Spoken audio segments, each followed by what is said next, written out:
I'm in Southwest Detroit, on Junction just south of Michigan Ave, and I'm at El Barzon Restaurante. Here is where you'll find Mexican food and Italian food being served side by side in peaceful harmony.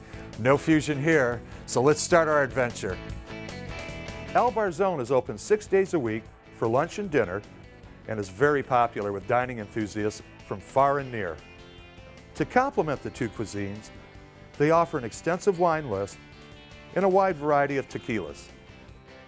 I had an opportunity to hear from Norberto about the many sides of El Barzon, and he shared with me where the idea of combining two diverse cuisines came from. It's like Mexican and Italian, and that's the way we decided to do, me and my wife, to do Mexican and to do Italian. And that's the way it actually started. From the very beginning, we started doing the pasta, we started doing the tacos, the tamales, the mole, the baltoscanas. He told me where he learned Italian cooking. Before I came to Michigan, I used to work in New York City. I used to work with Italians. And then when I came to Michigan, I used to work at El Posto Ristorante. And as coming through the door for the first time, Norberto explained what to expect. I would say you will expect fresh food, friendly people. We try to do the job. Each way you want to go, Mexican or Italian. I was impressed as to how smoothly the kitchen operates, creating Mexican and Italian dishes side by side. Well, it's not easy. Right now in the kitchen, I have staff who do the Mexican and I have staff who do the Italian. And actually, 4 or 5 guys, they know what to do. And as well, you know, I know to do the both cuisines, the Mexican and Italian. Norberto doesn't take any shortcuts. Everything is made from scratch, from the sauce to mostly the pastas. Everything is from scratch. The beans, the rice, and the tomato sauce, everything from scratch. I asked Norberto what he'd be serving me today. As a Mexican, we have the chile en hogada, with the chile poblano stuffed with fruit, apple, pear, peach. And the other one is the mole sauce. We have the pipián, we have tamales, we have enchiladas. As Italian, we have the pastas, we have the raviolis, we make risottos, we make the cavatelli and the stronzopredi. As I move into the kitchen, I'm immediately drawn to the sights, the aromas, and the smiling face of chef-owner Norberto Garita. Chef Norberto is putting together a dish called chile en hogada, and it starts out with shredded pork stewing in a mix of raisins, nuts, and fruit combined with a tomato sauce. Then the poblano pepper is roasted, and next the pork mixture is stuffed into the pepper.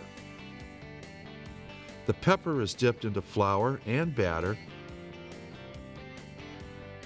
and then it's dropped into a pot of hot oil. The pepper is flash fried, but not deep fried. The final step comes with a sprinkle of pomegranate seeds.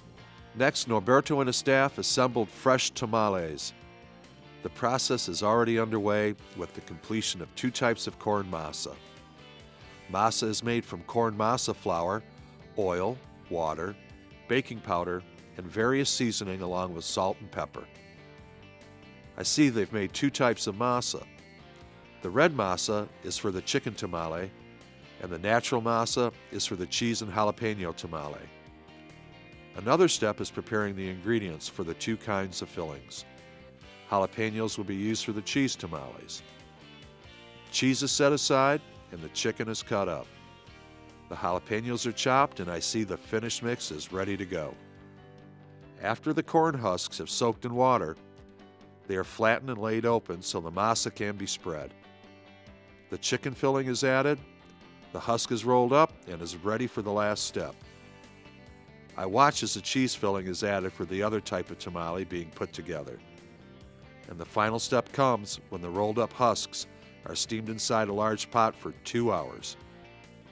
As you can see, this is an involved process, and when the last tamale is ordered, that's all there is until another fresh batch is made for the next day. One of the specialties of the house is mole poblano. The sauce is made from cacao, cinnamon, tomatilla, anise, banana, and dried chiles. This special sauce is poured over a sautéed chicken as it hits the plate. Another favorite is mole pipián. This dish consists of a green mole sauce made with pumpkin seeds, jalapeno peppers, and tomatillo, and then it's spread over the sautéed chicken. This is what Norberto wants his guests to leave with. I would say live with happiness, satisfies what they came and work to travel. When they leave and I see people happy, I feel more happy than they are. You know, I feel very satisfying and I feel happy in what I'm doing. They push me up more to do more things better than I do. Check out what the chef has made for us. Mexican, Italian, all revolving around each other like planets in harmony. Well, I'd like to thank Chef Norberto and his wife Sylvia here at El Barzon and for the phenomenal meal and hospitality they've shown us today.